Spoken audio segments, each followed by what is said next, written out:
ជាមួយនឹងមុខរបរអាជីវកម្មសប្តាហ៍យើងមានច្រើនបងប្អូនអរគ្នាតាមពិតខ្ញុំឃើញនៅក្នុង TikTok ដូចជារោងចក្រធំៗនៅប្រទេសចិនគាត់លក់របស់របរធូរថ្លៃមែនទែន start ពី0.10 10 សេន 20 30 សេនយើងនិយាយថាខ្ពស់បំផុត$1កន្លែងនេះយើងនៅក្នុងមុខរបរហ្នឹងតាមពិតទៅតាក់ទងជាមួយនឹងមុខរបរដែលមានជាសម្ភារៈនៅប្រទេសចិនខ្ញុំគិតថាវាជារឿងមួយដែលល្អសម្រាប់បងប្អូនដែលមានធនធានណាខ្ញុំនិយាយតែ3ឯទី1ខ្ញុំនិយាយអំពីតាក់ទងនឹងសម្ភារៈសិក្សាការិយាល័យ stationery មុខរបរមួយហ្នឹងបងប្អូនត្រូវចាំថាពួកយើងមានតម្រូវការជារៀងរហូតយើងមានកូនពីបឋមអនុវិទ្យាល័យវិទ្យាល័យដល់មហាវិទ្យាល័យយើងនៅតែប្រើប្រាស់សម្ភារៈសិក្សារហូតដល់យើងរៀនចប់មានការងារធ្វើក្រុមហ៊ុននីមួយៗក៏ត្រូវការសម្ភារៈការិយាល័យដូចគ្នាខ្ញុំឃើញនៅរោងចក្រចិនជាច្រើនគាត់មានធ្វើការផ្សព្វផ្សាយផុសនៅក្នុង TikTok ខ្ញុំគិតថាវាជាមុខរបរមួយដែលវាចំណេញបានច្រើនហើយវាជាមុខរបរដែលបងប្អូនធ្វើទៅគឺមានតម្រូវការខ្ពស់សម្រាប់ការប្រើប្រាស់ប្រចាំថ្ងៃខ្ញុំឃើញសម័យបច្ចេកវិទ្យានេះគឺមានន័យថាគេផ្សព្វផ្សាយក៏ដូចជាគេបានពំនាំផលិតផលជាច្រើនចូលទៅក្នុងប្រព័ន្ធ social media ហើយធ្វើឲ្យបងប្អូនងាយស្រួលក្នុងការជ្រើសរើសយកមុខរបរនីមួយៗហើយយើងបានស្គាល់អំពីផលិតផលនៅក្នុងរោងចក្រនីមួយៗនៅប្រទេសចិនអញ្ចឹងបើសិនបើយើងមានធនធានយើងមានលទ្ធភាពខ្ញុំលើកទឹកចិត្តឲ្យបងប្អូនត្រូវសិក្សាក៏ដូចជាទៅស្វែងយល់អំពីអាជីវកម្មក៏ដូចជាសម្ភារៈផលិតផលជាច្រើននៅប្រទេសចិនពីព្រោះទីផ្សារចិនធំកន្លែងនេះខ្ញុំឃើញអ្នកអុកស៊ីខ្មែរយើងមួយចំនួនគាត់បាននាំចូលពីនឹងដែរអញ្ចឹងបើសិនជាយើងមានធនធានយើងមានលុយ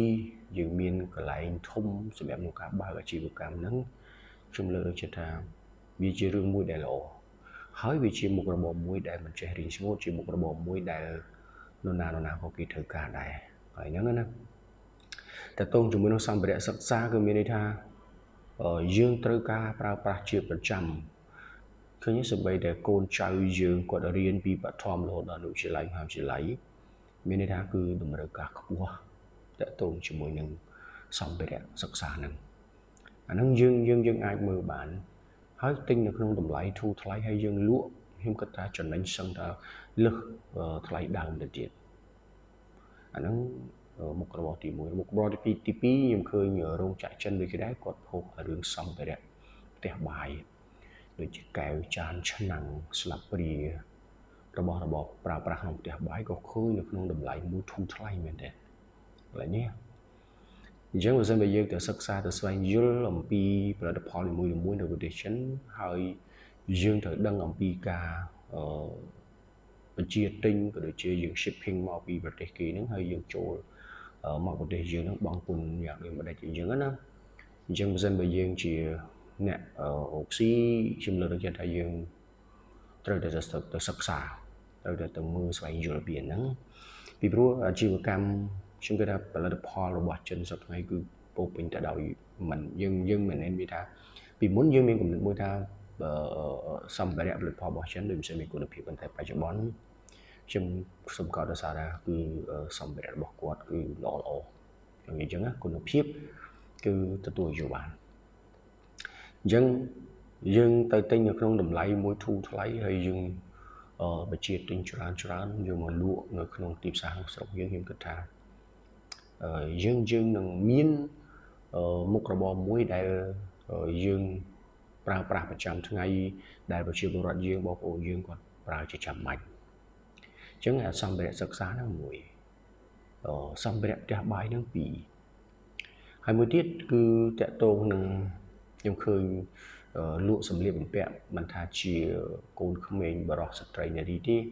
ឃើញរោងចក្រគាត់ហ្នឹងគឺលក់នៅក្នុងតម្លៃធូរមែនឃើញ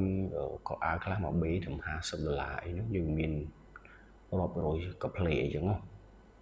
អញ្ចឹងខ្ញុំលើកទឹកចិត្តថាបើសិនបើយើងជាអ្នកមានធនធានខ្ញុំលើកថាត្រូវតែទៅសិក្សានិងស្វែងយល់ពីផលិតផលដែលយើងនាំចូលពីចិនមកលក់ណាអញ្ចឹងមុខរបរ3ហ្នឹងខ្ញុំគិតថាវាមានតម្រូវការទីផ្សាររបស់យើង ហើយយើងប្រើប្រាស់វាជាចាំបាច់ផងដែរមិនថាជាសម្ភារៈពាក់សម្ភារៈផ្ទះបាយហើយនឹងសម្ភារៈសិក្សាការិយាល័យអីទេគឺសុទ្ធតែជាមុខរបរមួយដែលយើងប្រើប្រាស់ជាប្រចាំហ្នឹងណាអញ្ចឹងមកខ្ញុំឃើញថាសម័យវិទ្យាកម្ពុជានេះប្រសិនបើយើងគិតថាខ្ញុំមិនដឹងធ្វើអីរកអីខ្ញុំគិតថាមុខរបរ3នេះវាងាយស្រួលហើយប្រសិនបើយើងទៅសិក្សាទៅស្រាវជ្រាវមើលតាក់ទងជាមួយនឹងរោងចក្រជាច្រើននៅប្រទេសចិនខ្ញុំគិតថាវាជារឿងមួយដែលល្អហើយយើងទៅតាក់ទងដល់កន្លែងផលិតដើមអញ្ចឹងមានថាតម្លៃគឺធូរមែនទែនដូច្នេះ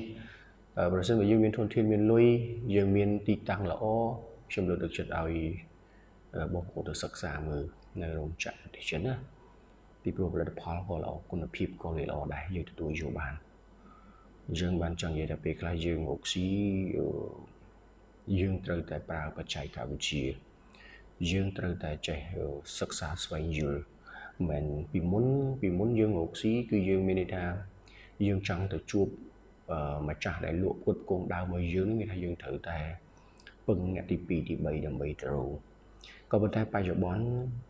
វត្ថុធាតុដើមទាំងអស់ម្ចាស់រោងចក្រទាំងអស់គាត់ធ្វើការផ្សព្វផ្សាយផុសតាមរយៈ TikTok ក៏ដូចជា Facebook ជាច្រើនអញ្ចឹងមានន័យថាងាយសម្រាប់យើងនៅក្នុងស្វែងរកប្រភពនៃការផ្ដល់វត្ថុធាតុដើមមកឲ្យយើងដែលជាអ្នកប្រើប្រាស់ដែលជាអ្នកចែកចាយលក់បន្តអញ្ចឹងវាជារឿងមួយដែលងាយដែលយើងបានឃើញនឹងភ្នែកយើងបានស្ដាប់ឮនឹងត្រចៀកអញ្ចឹងវាជារឿងមួយដែលល្អសម្រាប់បងប្អូនអរគ្នាអញ្ចឹងមុខរបរ3នេះខ្ញុំគិតថាបើសិនបើបងប្អូនមានលទ្ធភាពអានេះនិយាយថាបើសិនបើណាហើយបងប្អូនមានធនធានហើយមិនដឹងថាធ្វើអីខ្ញុំលើកទឹកចិត្តថាបងប្អូនទៅសិក្សាទៅស្វែងយល់ពី3ចំណុចហ្នឹងដូចជាសម្ភារៈការិយាល័យអានឹងចាំបាច់ណាសម្ភារៈសិក្សារបស់សិស្សហើយសម្ភារៈផ្ទះបាយអីហ្នឹងណាវាស្ទើរជាតម្រូវការចាំបាច់សម្រាប់យើងប្រើប្រាស់ប្រចាំថ្ងៃអញ្ចឹងទេបើសិនបើបងប្អូនថាខ្ញុំលក់របស់របរអីផ្សេងដូចជាមិនសូវមានការគ្រប់គ្រងដូចជាមិនចាំបាច់មិនសូវមានអតិថិជនទេអញ្ចឹងបើសិនបើយើងលក់របស់របរណាផលិតផលណាដែលចាំបាច់ខ្ញុំគិតថាវាល្អប្រសើរហើយវាទទួលបានចំណូលច្រើនកន្លែងនេះអញ្ចឹងខ្ញុំផ្ដល់ជាវីដេអូខ្លីប៉ុណ្ណឹងចុះសម្រាប់ថ្ងៃនេះសូមអរគុណ